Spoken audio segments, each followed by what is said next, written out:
이번에는 우리가 아까 처음에 공연을 보러 왜 오지 않을까요? 라고 했을 때 대답했던 것들이 여기 항목에 그대로 있어요. 질을 높여야 된다, 비용을 낮춰야 된다, 가까운 곳, 더욱 자주 정보가 많아져야 된다, 이해하기 쉬운 행사가 많아져야 한다라고 마치 우리가 이게 이 설문에 응답한 사람들이 문화예술과 관련돼서 보완이 필요한 부분이라고 생각할 수 있지만 잘 우리가 해석해야 되는 게 이 답변들을 누가 만들었냐라는 거거든요. 결국 우리가 이 질문에 대한 답을 잘 만들어내야만 진짜로 사람들이 어떤 것들이 필요한지를 정확하게 알 수가 있어요. 이거는 아주 오랜 세월 끊임없이 그쵸? 이 동일한 질문들만 가지고 하다 보니까 정말로 이러한 이유 때문에 안 오는 것 같은데 그렇지 않다라는 거죠. 그래서 우리는 한번 이런 고민들을 해보시면 좋을 것 같아요. 관련된 기사를 하나 볼 텐데요. 여러분들은 혼자 공연을 보는 사람들이 얼마나 될 것 같아요? 인터파크에서 실제로 이 홍콩족을 좀 봤더니 공연 관람객의 46%가 홍콩족인 것으로 나타났다는 거예요. 너무 저는 사실 놀랐거든요. 예전에는 혼자 공연을 보러 가는 일이 있을 수 없는 일이었어요. 영화, 그죠? 영화는 많이 보러 갔었는데, 네. 특히 남성분들은 혼자 공연 보러 잘 안 갔었는데, 지금 많이 문화가 바뀌었잖아요. 혼자 밥 먹는 테이블도 그쵸? 굉장히 늘어나고, 심지어는 고깃집에서 혼자 술 먹으면서 고기 먹고, 네, 하시는 분들도 있기 때문에 이러한 문화적인 변화들은 우리가 눈여겨볼 필요가 있는 것 같고요. 세부적인 내용은 여러분들이 좀 읽어보시면 좋을 것 같아요.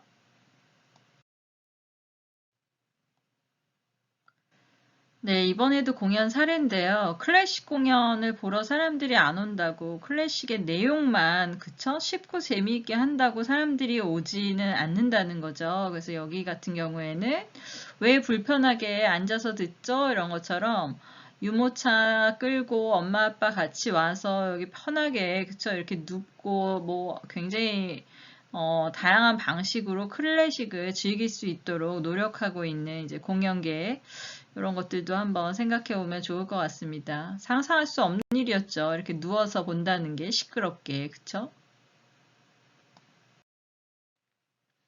네, 그래서 이제는 누가 어떤 공연을 보았느냐보다 더 중요한 것은 이제 왜 그 공연을 보았는가를 이제 찾아내는 것인데요. 공연 관람의 동인을 알아야 이제 그에 부합하는 공연을 이제 픽업할 수도 있고 맞춤형 큐레이션, 그죠? 내 정보를 제공 가능하기 때문이죠. 이제는 데이터의 수집이나 저장, 어떤 분석 기술이 발달해서 빅데이터의 시대를 열었고, 이제 공연 분야에서도 관객 DB를 통해서 이제 보다 정교하게 데이터를 분석해보자 하면서 공연법도 개정하고 변화하고 있는데요. 그래서 여기 공연예술 통합 전산망에 들어가시면 여기 추천 공연 해가지고 SF 판타지, 뭐 관객 참여형, 마티네, 브런치, 소극장에서 사람들이 좋아할 만한 그죠? 취향에 따라서 예전과는 다른 방식으로 공연을 추천하고 있다라는 거죠. 예전 인터파크 들어가 보면 뭐 클래식, 콘서트, 그쵸? 뭐 뮤지컬 이렇게 장르로 구분되었다면 이제는 조금 더 정교하게 데이터를 분석해 볼 수 있다라는 거죠. 그리고 여기 있는 빅데이터를 활용한 공연 소비 트렌드 분석 보고서라고 2011년에 한 건데요. 10개의 그룹으로 세분화해서 특성을 좀 분류해 본 거예요. 그래서 관심 있는 분들은 강의 자료에 올려놓을 테니까 한번 이제 보시고요. 이런 빅데이터는 실제로 이제 산업의 어떤 투명성이라던가 소비자들의 니즈를 발견한다거나 트렌드를 예측하고 맞춤형 어떤 비즈니스나 고객을 세분화하고 그죠? 이런 자동 알고리즘을 통해서 여러 가지 의사결정을 지원하고 비즈니스 모델이나 어떤 서비스의 혁신 등 너무나 많은 곳에서 이제 활용할 수 있는데요. 아마 이미 여러분들에 대해서는 여러분 자신보다 아마 AI가 더 잘 알고 있지 않을까 해요. 여러분 유튜브에서도 같은 영상인데 사람마다 광고를 다 다른 걸 태우잖아요.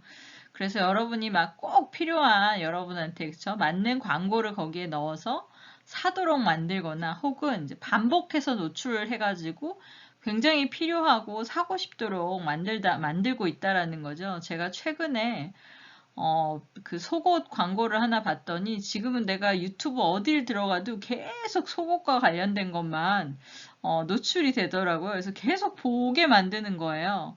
저보다 저를 더 잘 알고 있는 것 같아요. 네. 그래서 실제로 SNS를 통한 이제 공연 정보 이용 실태 이런 조사도 한 거 보면 지금까지하고는 조금 다른 차원의 굉장히 정밀한 인사이트를 얻을 수 있는 세상이 된 것 같아요. 여러분들은 아마도 훨씬 더, 그쵸? 이런 것들을 저보다 더 잘 알고 계실 것 같은데, 이제 자기 자신을 파악해야 할 것 같습니다.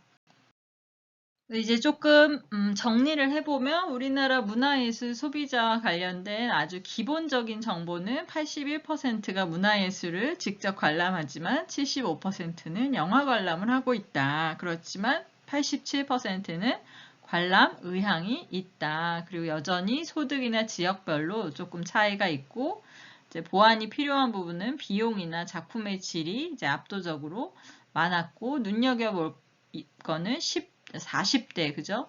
40대 이후에 관람이 굉장히 증가했고 특히 60, 70대의 관람이 증가해서 이런 시니어들을 위한 문화예술도 많이 기획되어야 될 필요가 있다. 그리고 홍콩족이 증가하고 있고, 그쵸? 그 다음에 대부분의 이제 정보를 습득하는 거는 웹사이트나 포털이나 SNS 이런 것들이겠죠. 그리고 중요한 게 이제 이 주변인. 그래서 이런 것들은 알고 가시면 좋을 것 같아요. 네, 이번에는 여러분들이 이제 실습을 해볼 건데요. 나는 어떤 소비자인가를 한번 구체적으로 찾아보는 거예요. 그래서 여러분 자기 자신한테 이제 질문을 하고 정리를 해보는 건데요.